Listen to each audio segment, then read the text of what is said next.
Now, moving on, President John Dramani Mahama has pledged not to influence any investigative body to drop corruption-related cases involving any individual. He reaffirmed his commitment to tackling corruption, a key promise made during his election campaign.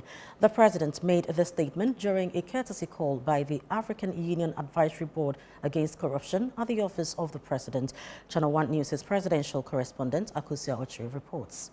In a visit to the office of the president, a 5-member delegation from the African Union Advisory Board Against Corruption, who are in Ghana for a week-long assessment of anti-corruption efforts, commended the government for the oral initiative. All these are a testimony of your commitment to create an anti-corruption space.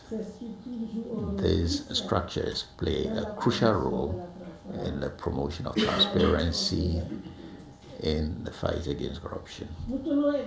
We also want to commend Ghana's effort in assets recovery, particularly looted assets. President John Mahama, while pledging to tackle corruption, reaffirmed his resolve not to interfere in ongoing investigations into corruption-related cases. One of the major problems that was affecting our fight against corruption was political interference. The anti-corruption agencies were not allowed to do their duty without being interfered with by the political elite. And there was a clear case in point when the special prosecutor came and said that the president had called him and asked him to stop a certain investigation, and the Minister of Finance had gone to his house to try to influence him to stop the investigation into the Ajapa, we call it the Ajapa deal. And so clearly, I mean, in the past there was an effort to interfere with the fight against corruption and restrain some of the anti-corruption agencies from doing their work. I have told the public and assured my Attorney General and Minister of Justice that I'm not going to interfere in their work.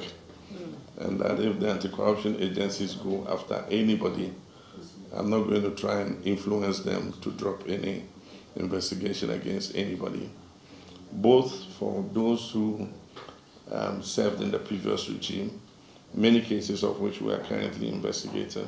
The president revealed that the 8-member Constitutional Review Committee is expected to submit its report in August. Our assets declaration regime has not been effective because assets are declared, put in envelopes, the envelopes are sealed and put in drawers, and that's the end of it. There's no follow-up in terms of verifying that those assets are really exactly what have been declared. And so we are expecting the report of the Constitutional Review Committee in August. And I'm sure that some of the recommendations will cover issues to do with assets declaration and other means to support the fight against corruption.